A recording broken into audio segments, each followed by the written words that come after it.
able to make it this evening can view it afterwards. And as I was saying, we'll move through pretty quickly so that we don't take up too much of your evening, which we really appreciate you spending a bit of time to join us. But as we're progressing through, at any point, if you have any questions, if you have any thoughts, please just sing out and ask us. We'll very happy to keep this pretty conversational. Oh, now my quick is working. That's going on. Sorry, bear with us. Great. So before we go any further, we just want to take a moment to acknowledge that we're joining you this evening from the lands of the Whadjuk people of the Noongar Nation, and acknowledging them as the traditional custodians of this land, and particularly in the work that we do in the program that we do and deliver from Starick, and the work that we do with Equestrian and WA. We really acknowledge and recognise that First Nations women in particular have long held knowledge of what keeps family and kin safe and ends cycles of violence and trauma, and so we really ensure where possible that we prioritise incorporating that knowledge into the work that we do. So just noting that given that we are speaking about family and domestic violence today, we do know that in the statistics being what they're being, that in any group of people, it's very likely that someone will have experience of that, be it directly or indirectly. So before we go any further, we really just set up a few parameters to ensure that we have a safe space. And that has a few points to it. First being to keep in mind being vulnerable while also maintaining confidentiality. So there's a few moments for discussion through this presentation, and any learnings where we explore potential biases or ideas that we have, it's really helpful to be open. But in doing that, we just remind you that while we try to ensure that we have a trauma-informed and safe approach, it's not a therapeutic approach. So just keep in mind if stories that you share are safe for others and for you to share those, and potentially de-identify if you're sharing stories or questions or thoughts. And also just keeping in mind, we all come to this with completely different areas of knowledge, different experiences, different levels of understanding. So just maintaining that respect so we can all agree that there's no wrong questions to ask, in the spirit of just approaching with curiosity so that we all learn. And in that as well, noting that we've got a few points for discussion, we create this safe space to encourage people to feel safe to ask questions and share, but we also know that it is entirely fine at any point if you don't want to participate to pass, if that's what's best for you. And of course, at any point, if you need to just pop out for a moment, also completely fine. On that note, there's also these support services available, which we'll make available afterwards to Camille as well, so that Camille can share them.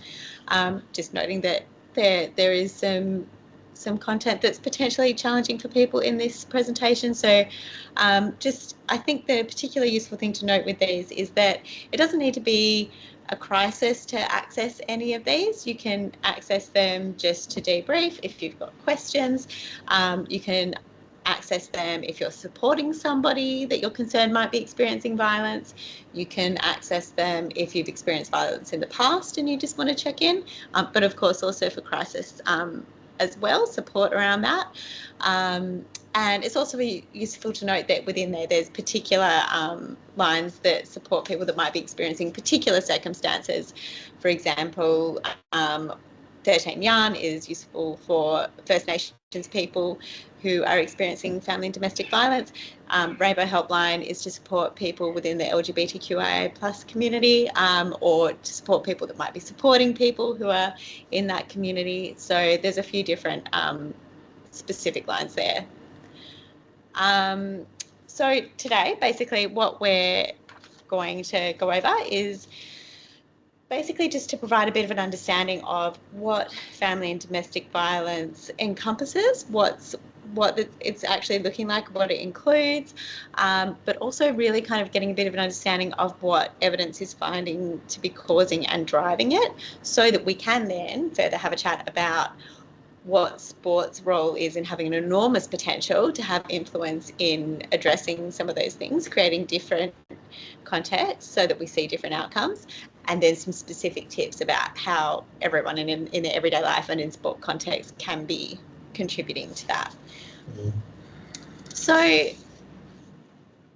a bit about why we're here this evening. We're from Starick. We're a family and domestic violence organisation that's been working primarily in the south eastern corridor of the Perth metro area for about 40 years. We work across the continuum of responses to family and domestic violence. So that includes those things you would typically think of in crisis response, like refuges, safe at home programs, advocacy and police stations, but also in early intervention and primary prevention programs. So that includes the Respect for Relationships program that we work in, and that we work with Equestra in WA. And so what those programs are looking to do is look at what's causing or driving it, and to create different things so that we can stop that harm before it starts. So the reason that we're kind of here to chat this evening is because raising awareness about family and domestic violence is key to prevention and to preventing it. So raising awareness can create visibility and support for survivors, which of course can be life-saving for people experiencing family and domestic violence. But also in knowing what is causing and driving it, we can promote healthy relationship attitudes and behaviours and prevent family and domestic violence from happening in the first place. And everybody has a role to play in that across the whole community, and this is why we need to talk about it, educate ourselves, and take away any of those potential misunderstandings that we have about it, so that we can really be doing the things that we can do to change those outcomes. And it's particularly useful to know, we'll go into it more, but really that prevention work needs to be happening across the whole community level, on individual levels in our everyday lives, at organisation levels, in our workplaces, in our institutions, and at those really high systemic levels. So this is a great video from Our Watch, which is the lead body for research into preventing violence against women and children.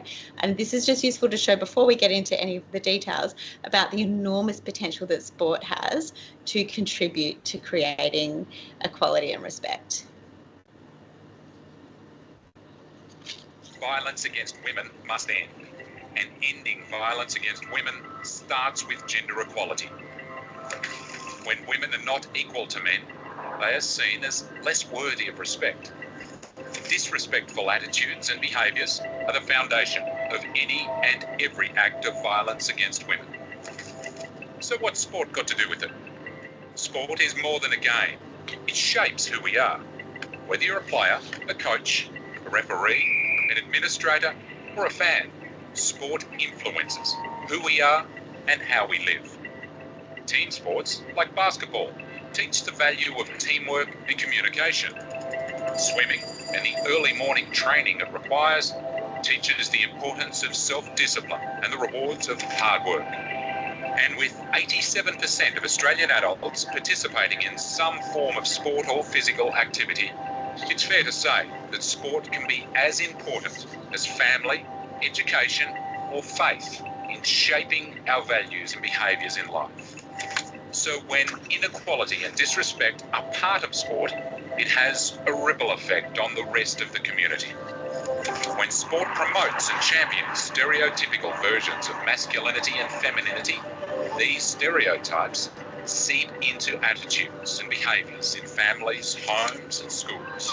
They become the norm.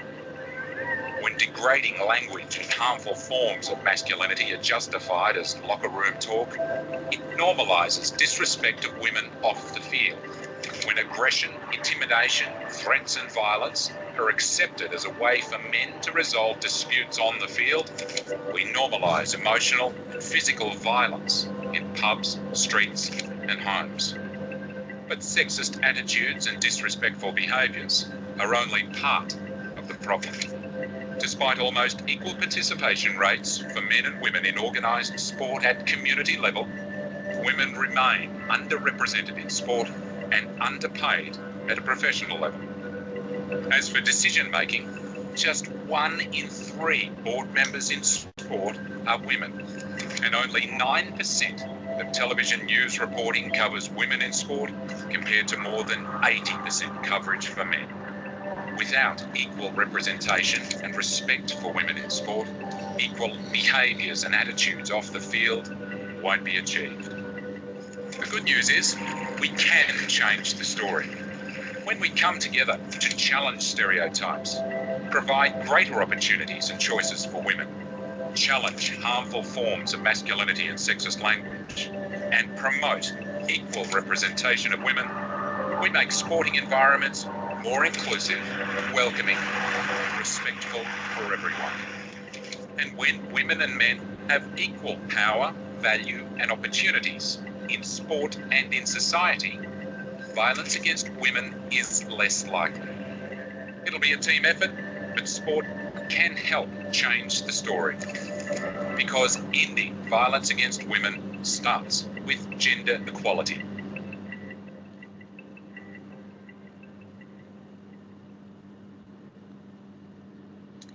So we'll unpack some of those things a little further about gender inequality and what is causing and driving it. But before we get to that, it's important to first just get a bit of an understanding of what we're talking about when we're saying family and domestic violence, what that's encompassing.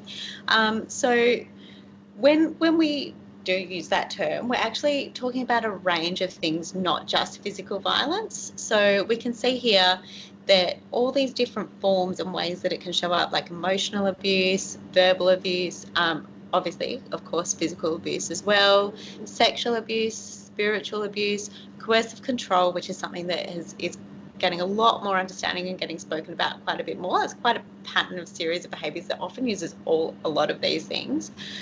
Social abuse, isolating people from their family or friends, financial abuse, preventing people being able to access money, obviously limiting the ability for them to potentially leave these situations.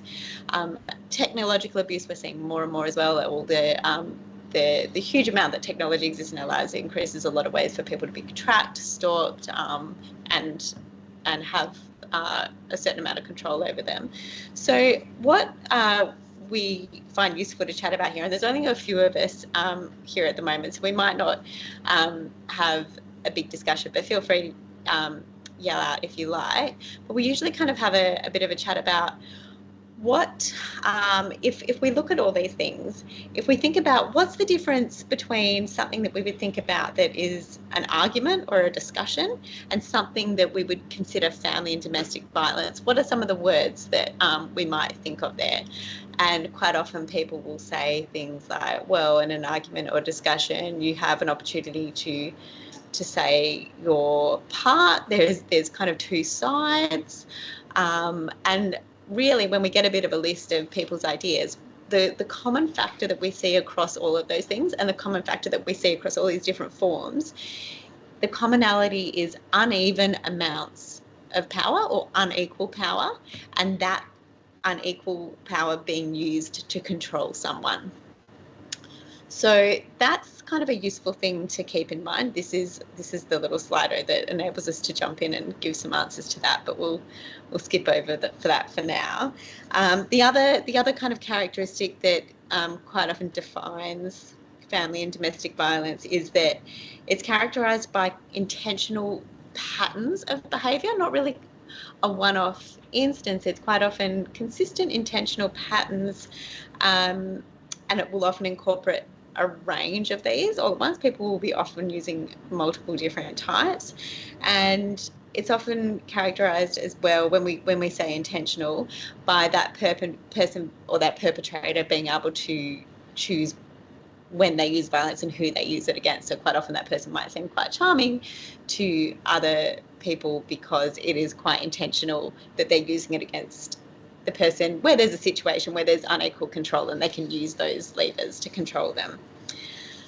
So it's also useful to understand, before we kind of get into what's causing it, to just kind of get an understanding of the rate and the scale that it's happening and who it's happening to.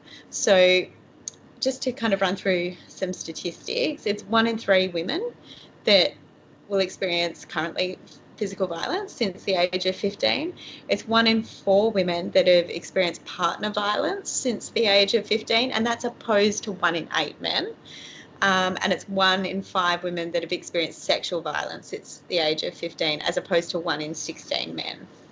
So we're seeing that it is really predominantly women experiencing it, and it is predominantly men perpetrating it against women that they know.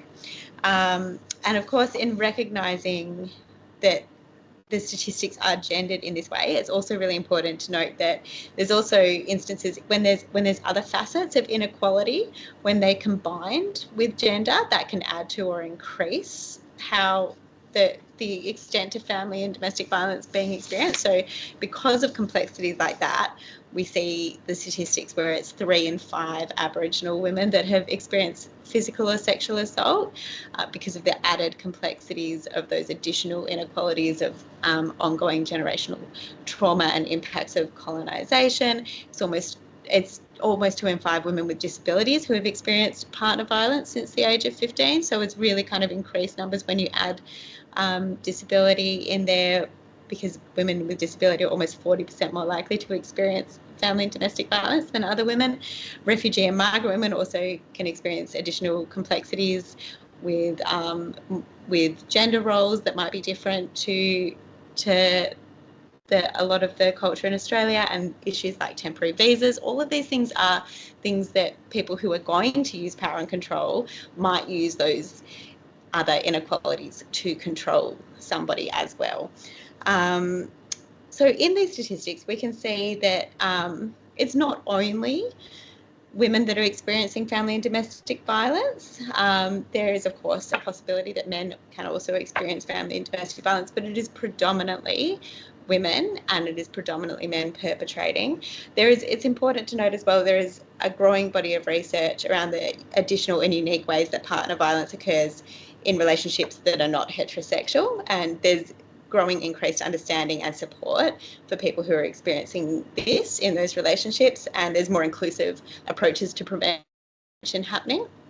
And so for that reason, we'll quite often use the term gender-based violence rather than family and domestic violence, because it really just brings that focus back to instances where there's existing or uneven amounts of power, and when people are using that to control other people. So we can see in those very gendered statistics that there is something happening there, and that is key for us understanding what is driving and causing it. So we know we'll hear people talk a lot about the time that potentially it's mental health, or potentially it's drug and alcohol, but we know that people can have substance issues with drug and alcohol and not perpetrate family and domestic violence. In that same way, people can perpetrate family and domestic violence and not have substance issues. Same exists with mental health. Really, the commonality that we're seeing across all of these things is environments and instances of gender inequality. And so consistently, it's the national and international research across all cultures is finding that it is gender inequality that is creating the social environment that is enabling family and domestic violence to thrive. And that research consistently, again, across all cultures, has identified that there are these 4 particular ways that gender inequality shows up, these 4 particular attitudes or values that are most consistently commonly present when that violence occurs. So in that way, they're called the gender drivers of family and domestic violence. And I'll just run through them there. There's condoning of violence against women is the first one. So that's anything that kind of really minimises violence against women. So that can potentially just be like victim blaming, just those throwaway comments of like in media headlines that potentially like a jealous man kills woman, things that really kind of take that focus away from the perpetrator and normalise and minimise violence against women. Men's control of decision making, this is in public and private spheres. So that can be anything that just really kind of normalises an ownership of women. Rigid gender stereotypes, this really, really fixed ideas of what it is to be a man or a boy or a girl or a woman, that is limiting to both people. They're really, really fixed ideas that just limit our potentials. And then male-to-male peer relations that reward or emphasise gender aggression or control. So they're instances where it's just how how socially men relate to each other, or boys, that to be kind of part of the social set, to be accepted by your other male peers, it requires engaging in things that say normalise or minimise violence against women, and the reward, aggression or control is part of that male identity, that masculine identity. So when women or girls are seen as less important or less valued than men in these ways, we can see what happens is that disrespectful behaviours and abusive ideas towards women or girls become normalised and tolerated, and then their safety isn't valued as a consequence. And in that way, that is what research is finding is leading to the really gendered statistics that we're seeing. So granted, they can sound very abstract, or at least quite academic, but we know that these gender drivers are showing up in really simple everyday ways in all of our lives, in our workplaces, in the places that we meet, that we play, and they're showing up at really, really young levels. So this table just gives a very, very quick little example of how the gender driver and ways that they can show up, particularly in a sport context. So, you know, for example, condoning of violence against women, this can just show up in these really throwaway comments that we're so used to hearing that we don't even really notice anymore, of like, oh, that's, you know, like, that's just boys being boys, or he just pushed you because he likes you. These things really minimise and normalise violence against women. Men's control of decision making, this can just be in the, you know, just the amount of media coverage that we see of men's sport versus women's sport that really kind of normalises that men's sport is the central normative one and that women's sport is the secondary qualifying one. Rigid gender stereotypes, I'm sure there is so many that we can think of right away. This informs all of our culture. It's in all contexts, but particularly in sport, there's lots of ways that we can see that there's really fixed expectations of what you can do if you're a woman or a girl, or if you're a boy. And we know that these are really limiting boys and men as well, with really unrealistic ideas of what you need to live up to have a masculine identity. We're not crying, not having emotion. We know that these are really unhelpful for everyone. And male-to-male peer relations, anything that, you know, there's the name calling or put downs that really kind of like reinforce that women or girls are worthless. So you throw like a girl, that, you know, using gender as an insult is a really clear example of that. And we can see that happening in locker room talk if we think of a really clear sport specific example. So this is just a really useful, quick little infographic before we get into some details of what we can do in a sport context. This is just demonstrates how it's gender inequality that's the underlying social environment or social context that it makes it possible for the much more really kind of serious examples of family and domestic violence or gender-based violence to occur. And a really useful quote that kind of explains it is that not all disrespect leads to violence, but all violence starts with disrespect. So if it's gender inequality that sets the scene, or in other words, the social context that makes it possible for these things to exist and for gender-based violence to occur and thrive, then it means that gender equality is what we need to promote and create to address those drivers and to stop the violence before it starts and create that generational change where we see futures free from violence. So Sian is now going to take over from me and chat about all the ways that sport can do that. Awesome. Hello everyone. Can you just do a little thumbs up on Teams? We'll just do a little check-in, make sure you're all good. I can't see it on my... Yeah, we've got tiny little... Yay, we've got little thumbs. Awesome. Okay, so we've covered a lot of pretty heavy information, and it's important to kind of have that before talking about some practical steps that we can take as individuals and collectively. And our watch video really does a great job of summarising how sport can be deeply influential in developing our attitudes and beliefs and values. We also know that sport can be the one place that people do feel safe, they feel included, they feel like they can be themselves. That might be the one place that people use as their escape. And I really like this slide. It just is really powerful. It's a really powerful reminder of what sport can be to people.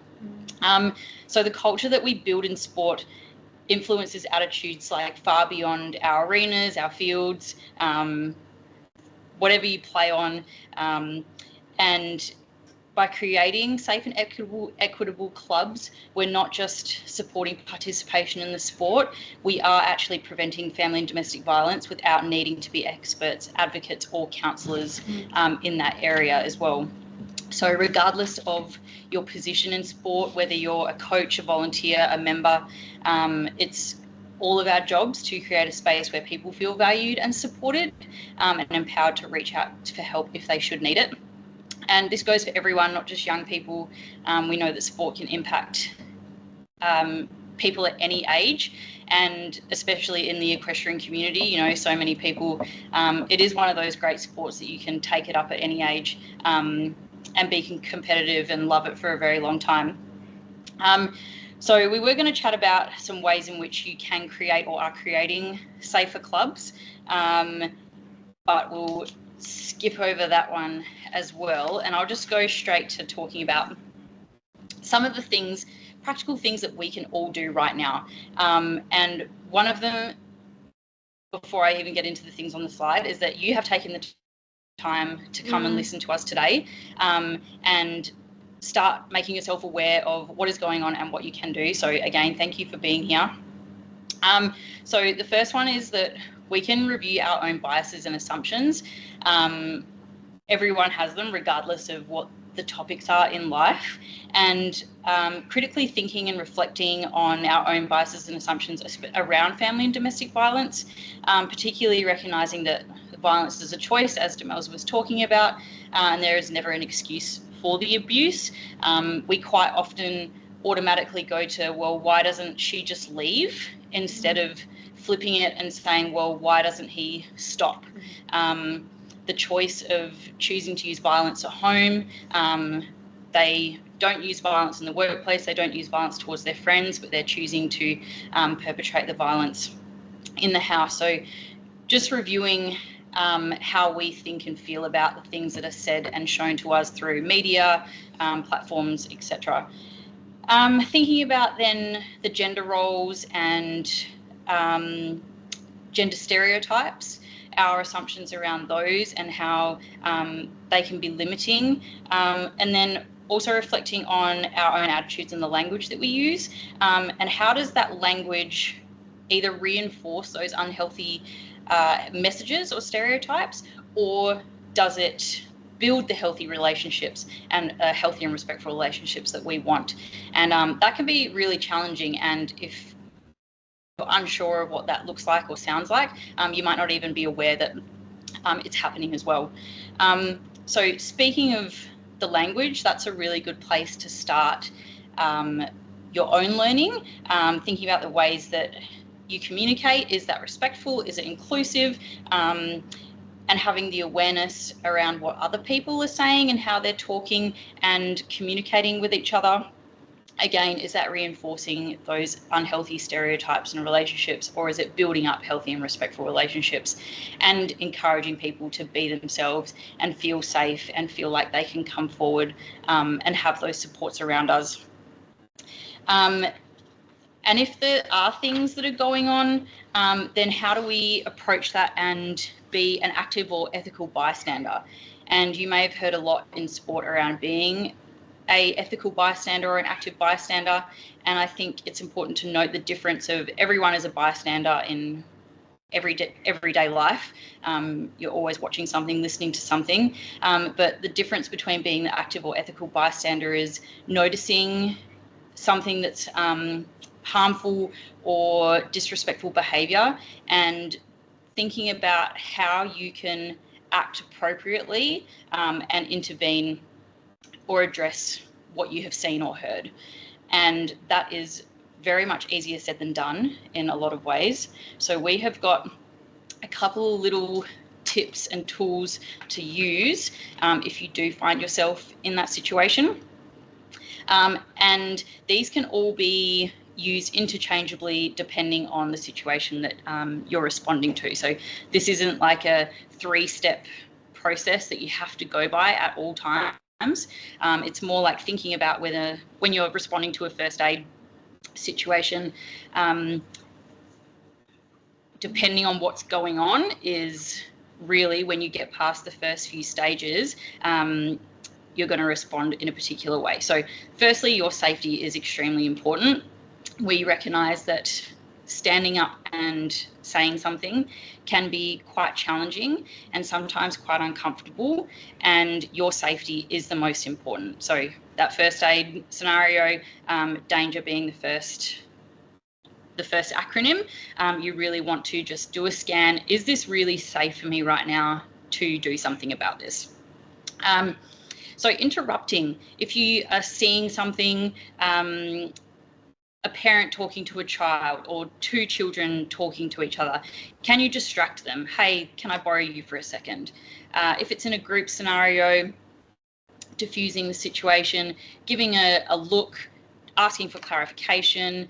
What do you mean by that? We talk about being curious and direct instead of being combative.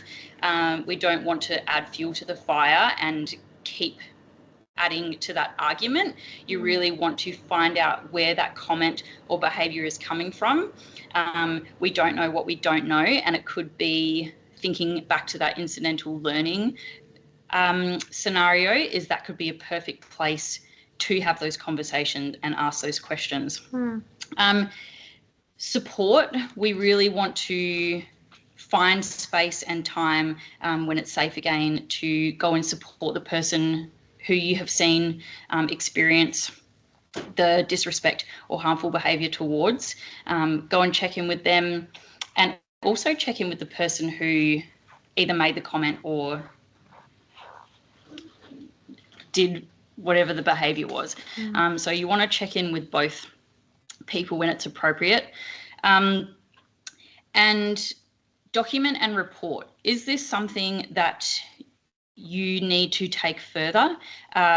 Check in with the person who experienced the harmful, disrespectful behaviour. Do they want it reported?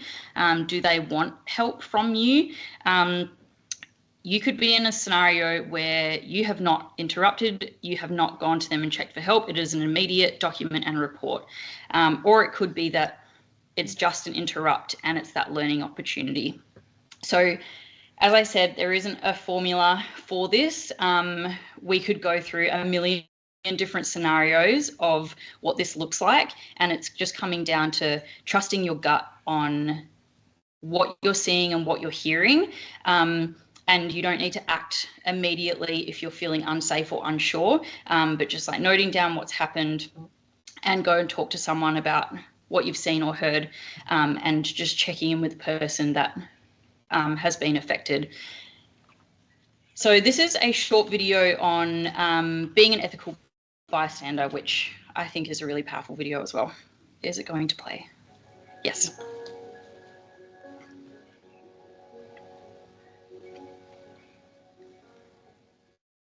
Advice for the bystander would be to, as maturely and as proudly as you can, stand up for your friend and stand up for other people who you can see are struggling or are being harassed online. And it's really hard, and it's definitely not something easy to do, and it's really brave, but I can guarantee that if you do this, you're helping someone more than you ever know. And it's actually giving them a lot of confidence to hopefully stand up for themselves next time. So you're actually investing in someone else, and that's really rewarding. The one thing to try and avoid is retaliating to the abuse. Don't go back with the same kind of anger or hatred. Pick apart their argument, say this is untrue because, or stick up for your friend in a way that actually kind of pushes them right up and gives them confidence and a positive thing.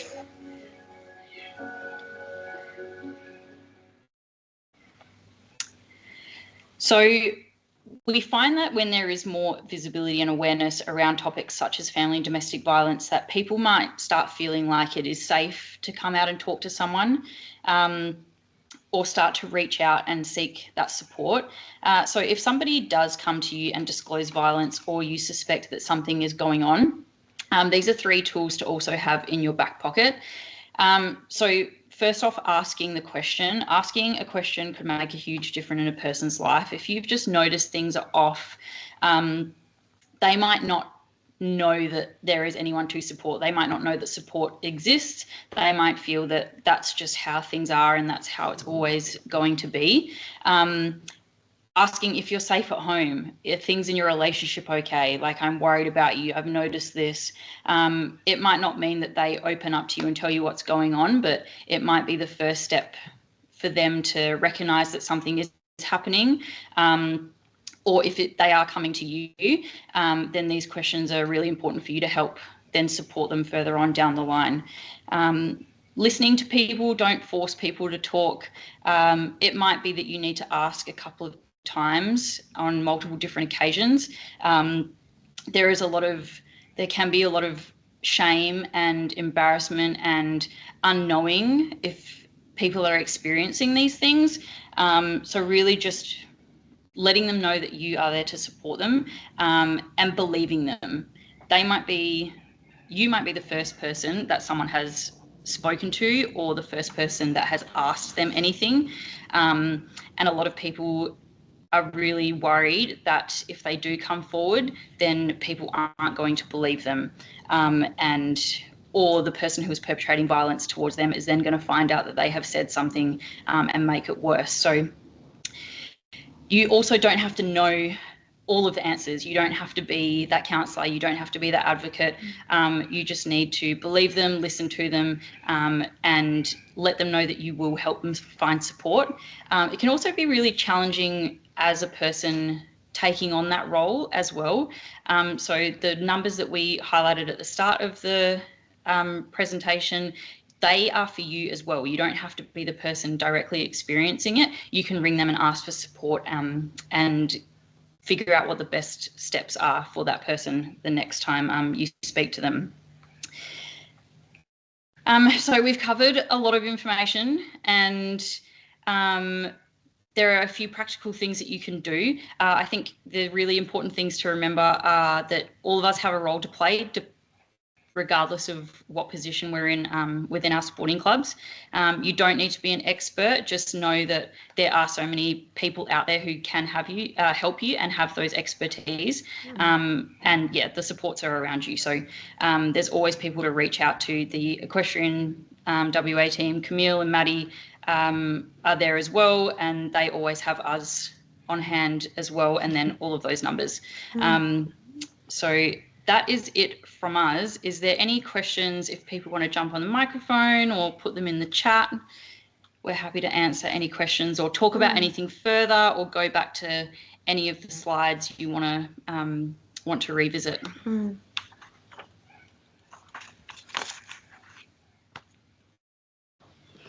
I guess if anything occurs to anyone later as well, again, like Sian said, we're a phone call or an email away for Camille and the team, and happy to respond to anything and provide some.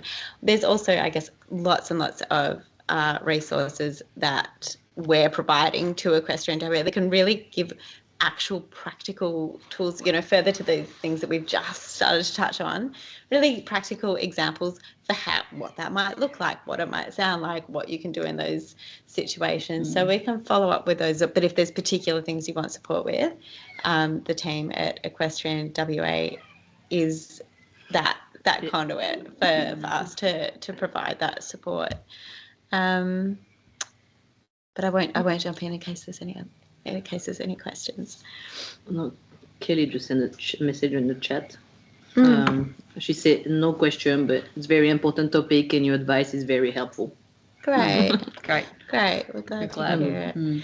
Because we really do acknowledge, I guess, kind of in summary, we acknowledge that it is so it can feel like a lot to ask when, you know, you're juggling so many things in your everyday life, to then also have to think about, you know, this throwaway comment of, oh, you throw like a girl, or, you know, the sexist joke that you hear that you know the person and it's probably harmless, but it might signal to other people that that's acceptable. And it can feel a lot to think, do I have to jump on every single thing when I'm so busy with everything? It's not your job, but it is all of our job, because we do know that the evidence is finding that all of these little things, while they may not themselves result in everything, they are the things that bit by bit are creating that message that every time someone hears that, it's creating that culture that enables those things on a larger scale to result in that environment where it's possible for it to happen. So every instance, every time we can respond to something, even if it's just in joking, it's like, what do you mean by that? Or like, you know, like, what does that mean? Like, even if we can just take that moment to do that, it does result in the generational change that we need to see this shift and to see those norms and values shift.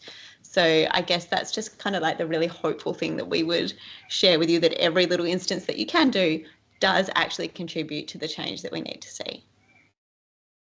Yeah. Brenda is typing something. But I'm wondering if we can we see the you should be able to see the chat. minimize, maximize. Can we see the chat? Yeah, you have the chat. There we go.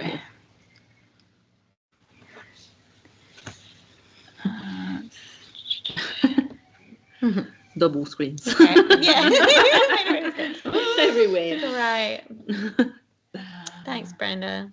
That's great to hear. Great. Awesome. Perfect. Great. Look, if anything occurs to you, any questions or anything in particular that you feel would be helpful to have support with, just sing out and we can find what you need. Wonderful. Thank you so much, Thank you everybody, for for coming, making the everyone. time. Thank you. Perfect. All right. Just typing something. Thanks, Kelly.